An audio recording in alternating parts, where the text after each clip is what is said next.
Je m'appelle. Bonjour. Bonjour. Ouais, parce que... Je m'appelle bonjour et Non, je rigole.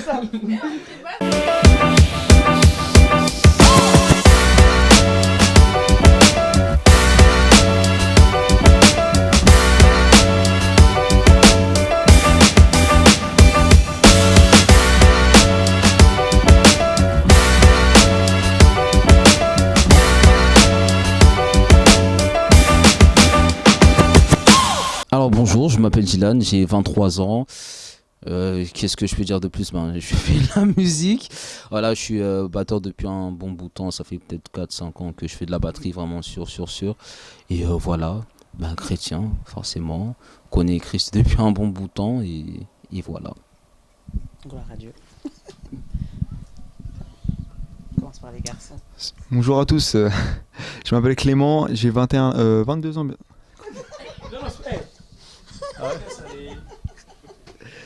Là c'est making of là. Ah tu vas couper de toute façon. Non. Bon, moi je m'appelle Clément, j'ai bientôt 22 ans le 8 août. N'oubliez pas de me souhaiter mon anniversaire. Hein. Et du coup ça va bientôt faire 2 ans que je suis en Christ. J'ai grandi dans une famille chrétienne et le Seigneur m'a attiré à lui il y a pas si longtemps que ça. Et aujourd'hui ma vie a changé et que toute la gloire revienne à Dieu. Amen. Tu veux ou je... Elle a dit tu. Ben oui, c'est non. Oui. Bonjour, moi c'est Charlotte. Je crois que je suis la plus vieille, hein, j'ai 26. Et je suis en Christ depuis 1 an, même si on va dire que ça a vraiment commencé après le confinement. Et qu'est-ce que je peux dire d'autre? Je vous aime hein, et passez un bon moment avec nous, en espérant que ce soit aussi agréable pour vous que pour nous. Okay, ouais.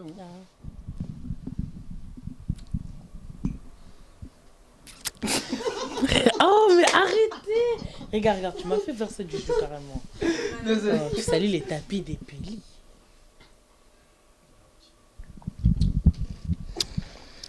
Bonsoir, je m'appelle Elisabeth, j'ai 24 ans et par la grâce du Seigneur, je suis chantre. Voilà, ça fait quand même quelques années, par la grâce de Dieu, que je sers Dieu, que j'ai connu les Christ. Et aujourd'hui, je me retrouve sur le canapé. Soyez bénis. Que nous dit la Bible au sujet de la prière? Allons dans Matthieu 6, au verset 6. La Bible nous dit « Mais toi, quand tu pries, entre dans ta chambre, ferme ta porte et prie ton Père qui est là dans le lieu secret. Et ton Père qui voit dans le lieu secret te le rendra publiquement. » La prière est un échange avec Dieu fondé sur la Bible. Selon la Nouvelle Alliance, le croyant peut parler à Dieu comme à un Père au nom du Seigneur Jésus-Christ.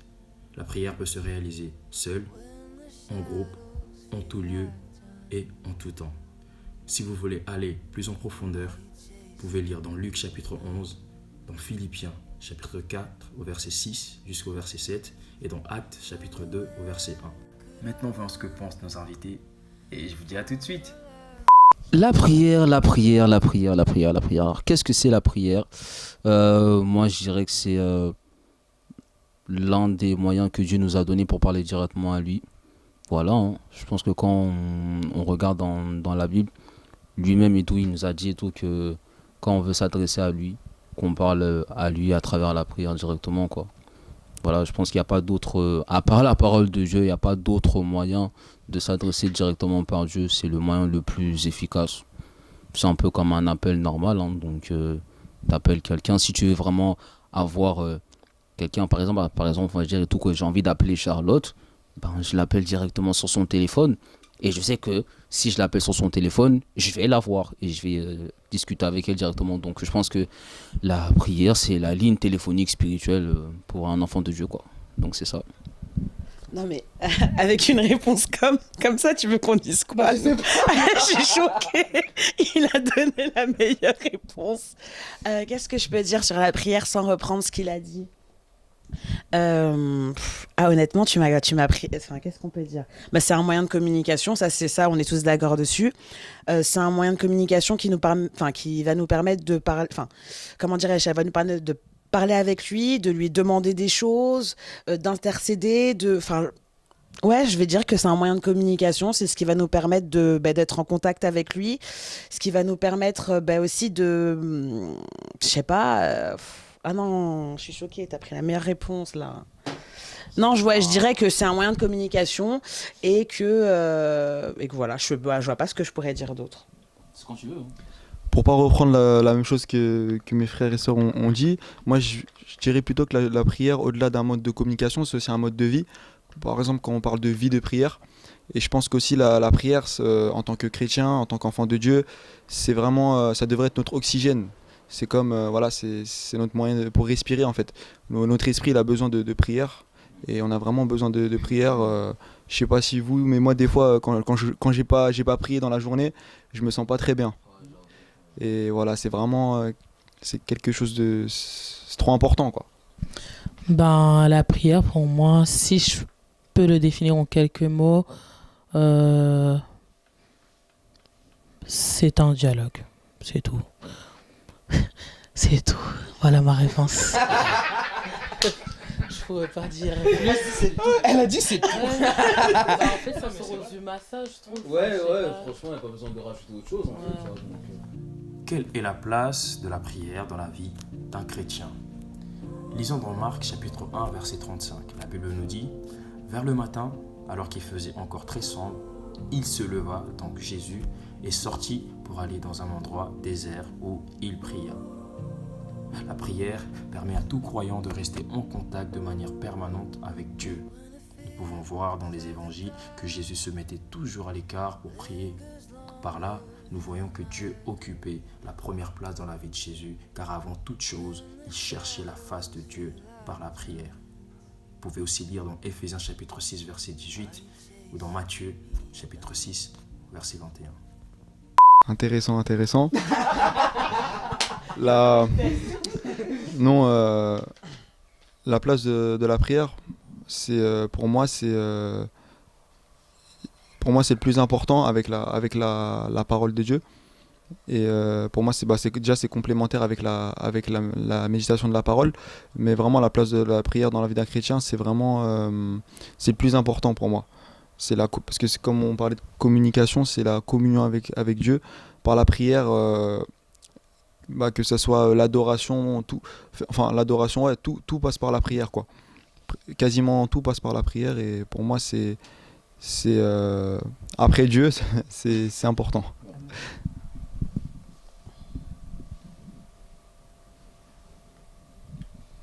Comme tu veux. Oh, mais Tu peux reposer la question s'il te plaît, juste la pour être place sûr. de la prière dans la vie d'un chrétien en fait. C'est pas la place de la prière. C'est la première, c'est-à-dire qu'à mon sens, le chrétien, la première chose qu'on doit faire quand on se lève le matin, c'est prier. La dernière chose avant de se coucher, c'est prier. Avant de manger, on essaye de prier. Enfin, je sais pas. Enfin, ça doit être notre priorité parce qu'en fait, la prière, c'est une connexion qu'on a avec Dieu. C'est ce qui nous permet d'établir quelque chose avec lui. C'est quoi qu'on fasse, en fait, faut qu'on ait le réflexe de prier avant. Enfin, on sert à l'église tous là. La première chose, avant de chanter ou même de s'entraîner à l'église, on va prier. Enfin, ça ne traversera pas l'esprit d'aller faire quelque chose sans prier. Donc, je dirais que la prière, c'est vraiment la première chose qu'on doit faire, et c'est une espèce de protection, et c'est nous apporter même un tas de bénédictions dans notre journée. Donc, première place. Je vais un peu reprendre comme mes frères et sœurs l'ont dit. Moi, je vais juste reprendre les termes d'un artiste chrétien qui a dit que la prière dans le secret, c'est le nom du chrétien, et la respiration d'un enfant de Dieu, c'est la prière. Donc, de la même façon qu'un humain a besoin de respirer pour vivre, le chrétien a besoin de prier pour vivre. Il n'y a pas d'autre... comme Clément l'a dit, après Dieu, c'est la prière. Tu te lèves, tu pries. T'as envie de manger, avant de manger, tu pries. Nous, on sert à l'église, voilà, avant de chanter, avant de accueillir les gens, faire le ménage, on prie. C'est là, comme les gens de ce monde le disent, c'est la base, quoi. Donc, voilà.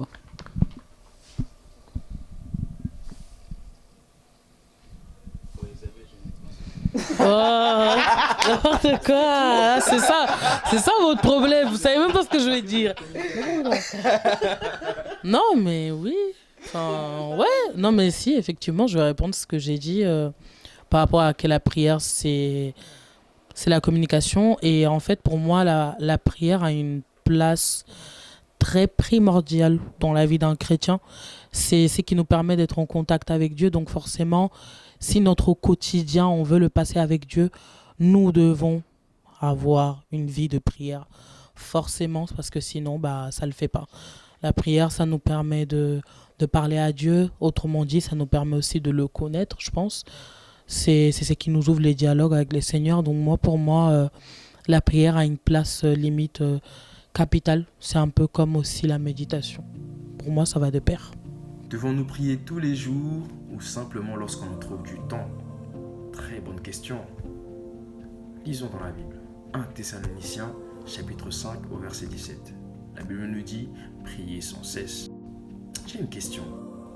Parlez-vous tous les jours avec vos parents, vos amis ou vos proches?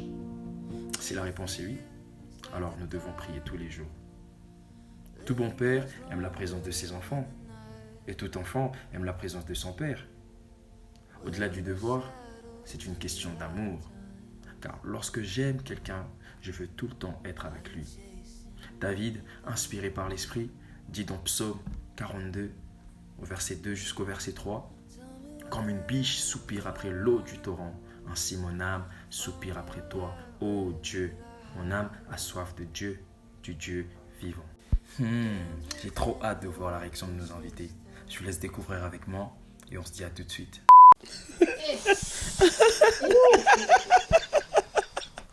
Non. On commence à rentrer dans les choses sérieuses. Attends, repose la question pour être sûr, j'ai bien compris. Mais non, il faut... comment dirais-je? La prière, comme on l'a dit tout à l'heure, c'est quelque chose de fondamental en fait. Donc, c'est pas genre on doit trouver du temps pour la prière. C'est genre c'est la prière et puis on trouve du temps pour faire le reste. Ça s'arrête là. Je pense que ma réponse, elle est finie. Répète la question.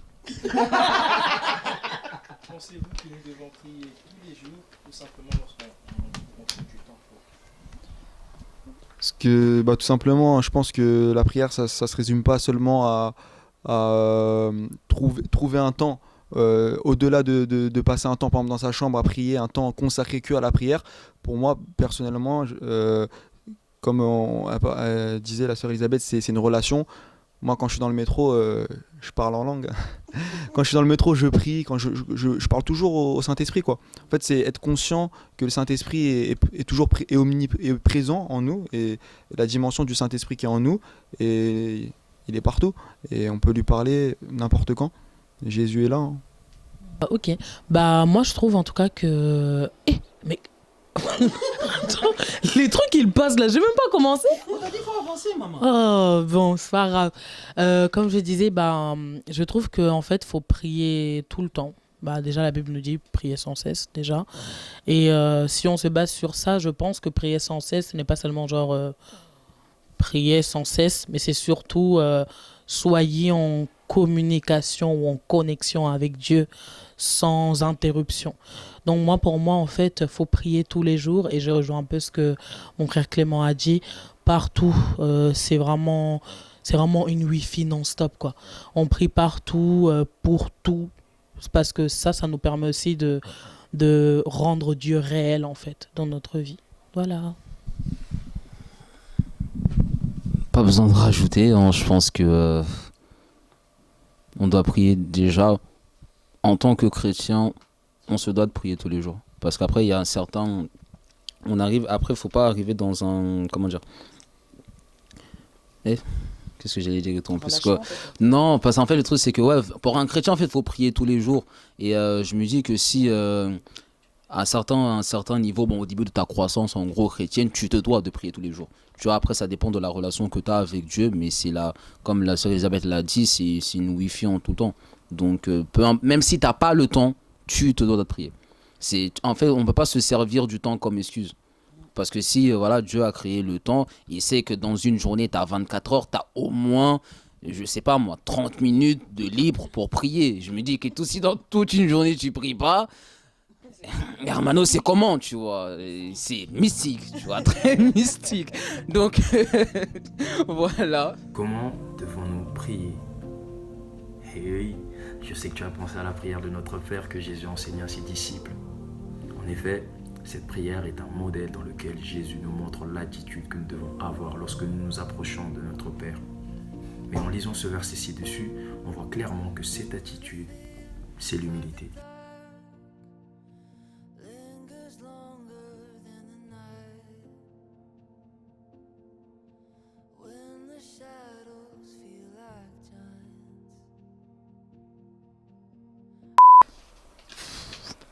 Moi, je sais qu'il y a un passage dans la. Ouais, t'inquiète.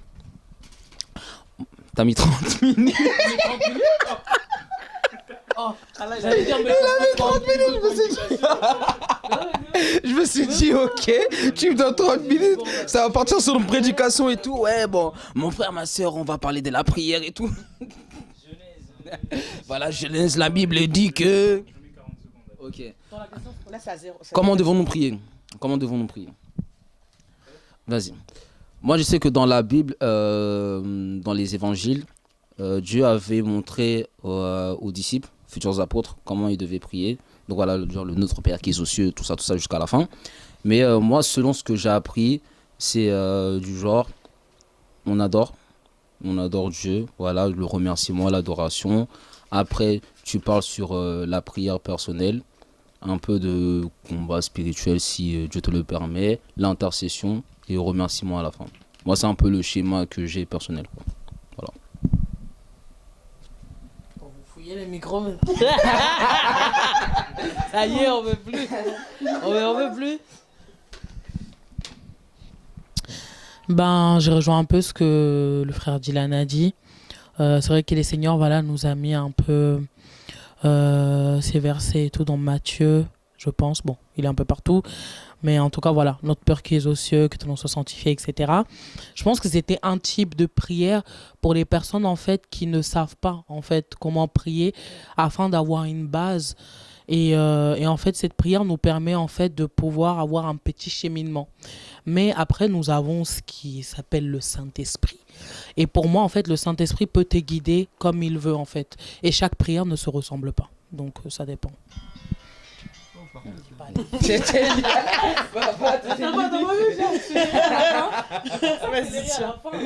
J'ai pas d'inspiration pour l'instant.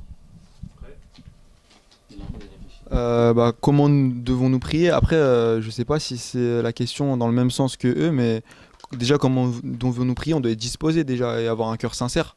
C'est ça, la disposition du cœur, déjà un cœur sincère. Après, si on peut parler, après oui, il y a les types de prières, mais vraiment avoir un cœur sincère et humilié devant Dieu. Et l'humilité, s'humilier et reconnaître, voilà. Et la foi aussi, parce que ouais, c'est dans Hébreu, je crois, où il dit, voilà, quand tu te je sais plus c'est quoi, mais la foi, ouais, croire que Dieu existe et croire qu'il est le rémunérateur de ceux qui le cherchent. Il y a un verset comme ça, et la foi. Alors, 40 secondes, ok. Alors, je sais pas s'il y a une manière de prier. Je dirais juste qu'il faut pas faire de la prière ce que ça n'est pas. Il faut pas se dire qu'il faut prier dans un sens religieux ou forcément à genoux, face contre terre. C'est vraiment, voilà, comme on disait tout à l'heure, à un moment, on va parler avec Dieu. Et comme le disait Clément, lui, il prie dans le métro. Donc, comment prier? Il y a tellement de manières de le faire. C'est juste son cœur, en fait, qu'il faut qu'il soit disposé, son esprit qu'il soit au clair. Et là, ça part tout seul, mais je ne sais pas comment prier parce qu'il n'y a pas de manière de prier. On prie comme on veut, quand on veut, sous la douche, vaisselle, métro. On parle, on prie, il n'y a pas de manière, donc je dirais feeling. Ça nous met des pressions, le compteur. Que nous apporte une vie de prière régulière? J'aime bien cette question. Dans Luc chapitre 18 au verset 1, Jésus montrait à ses disciples qu'il faut toujours prier et ne point se relâcher. Pourquoi? Car celui qui ne prie pas de manière régulière est fragilisé et perd de son efficacité en temps difficile. Lorsque nous prions, nous recevons de Dieu des stratégies pour mener une vie de foi victorieuse. Ainsi, tout comme notre corps a régulièrement besoin de se nourrir, notre homme spirituel aussi a besoin de se nourrir par la prière. Et vous, que vous apporte une vie de prière régulière? Dites-le nous dans les commentaires. Alors, moi, je dirais une vie de prière. Pour moi, personnellement, ça m'a rapporté déjà une grande paix. Parce que quand tu es en communication avec Dieu, tu n'es plus en stress. Tu es vraiment là, tranquille, tu sais que Dieu est là. tu vois. Et je dirais que ça aussi, ça ramène ce besoin, cette envie de connaître plus la parole de Dieu. Parce que ça va de pair. Moi, je me rappelle et tout, il y avait un pasteur et tout qui disait que la parole plus la prière est égale à la puissance. Donc, si tu pries, tu dois forcément dire la parole de Dieu. Donc, je me dis que voilà, c'est une paix, envie de connaître encore plus la parole de Dieu et tout ça. Et forcément, tu te sens bien, hein, avoir une vie de prière et tout, c'est cool. Franchement, prier, ce serait sympa. Ça serait... Franchement, et tu te sens bien, en fait. Ça te rapporte la paix, la joie, voilà, les fruits de l'esprit. Vous-même, vous connaissez, voilà, Galate et tout ça. Et donc, c'est ça, en fait. Ça rapporte le fruit de l'esprit. C'est trop cool. Prier, voilà.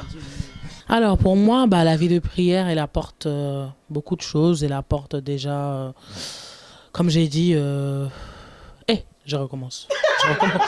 Je recommence. Mais je recommence. Non.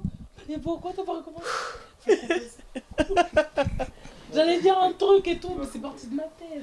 Voilà, bon, parle, hein, comme ça j'ai fait mon chemin. Ouais. Alors, personnellement, moi, ce que ça m'a apporté la vie de prière, c'est une chose, mais très importante, mais surtout très personnelle, c'est le pardon. Parce que, comment dirais-je, dans la prière, en fait, Dieu il va faire en sorte qu'on se mette à prier pour des gens contre qui on avait une haine, mais incroyable.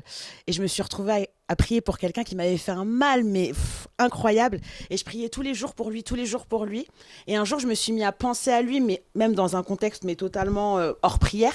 Et je me suis rendu compte qu'il y avait un amour pour cette personne qui était incroyable. Donc là, par la prière, moi, je dirais que ça m'a apporté le pardon et un amour pour les gens qui est juste... Je sais pas, le mec, il m'a fait un mal que personne ne pourra jamais faire dans ma vie. Et aujourd'hui, ma seule volonté pour cette personne-là, c'est juste qu'il reçoive Jésus dans sa vie. Et c'est par la prière que j'ai pu avoir ça. Donc, merci, mon Dieu. On vous a dit, la prière, c'est cool. C'est cool. La prière is very good.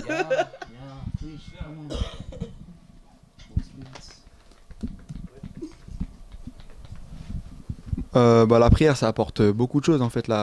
Quand tu commences une vie de prière, une intimité avec le Saint-Esprit, en fait, ça devient quand Dieu c'est ta base, quand ta vie est fondée sur Christ, ça devient la base, quoi. C'est ton oxygène. Mais moi, personnellement, ce que ça m'a apporté, moi, au début, quand je commençais à prier, ça a brisé les chaînes. Vraiment, j'avais des addictions que j'arrivais même pas à arrêter. Et même j'ai des potes musulmans, même athées de toutes les origines. Ils me disaient, mais comment t'as arrêté ça? Moi, j'arrive pas, je lutte contre ça. Je lui dis, la prière, hein. Et du coup, ouais, c'est ça. Et surtout aussi connaître Dieu, en fait. Connaître l'intimité, connaître Dieu, en fait. Et comme il disait, ça va te pair avec la parole. Pourquoi tu rigoles? Non, c'est parce qu'il regardait le temps. Genre, il avait l'impression que ça faisait 15 Puis voilà, hein, moi, ce que je peux dire que ça m'a apporté beaucoup de choses. Mais du peu que je peux dire, c'est ça. Ouais, du sérieux aussi. Hein. Du sérieux, ouais. Alors la prière, en tout cas la prière régulière dans la vie d'une personne, ça apporte l'intimité avec Dieu. Et l'intimité avec Dieu, ça t'apporte énormément de choses. Ça t'apporte la paix, ça t'apporte le changement dans ton cœur, dans ta vie. Et forcément, ce qui change ta vie change toutes choses autour. Et en tout cas, moi, dans ma vie, la prière régulière, ça m'a apporté énormément de choses. La paix, la joie, ça m'a changé, ça m'a permis de connaître Dieu encore plus.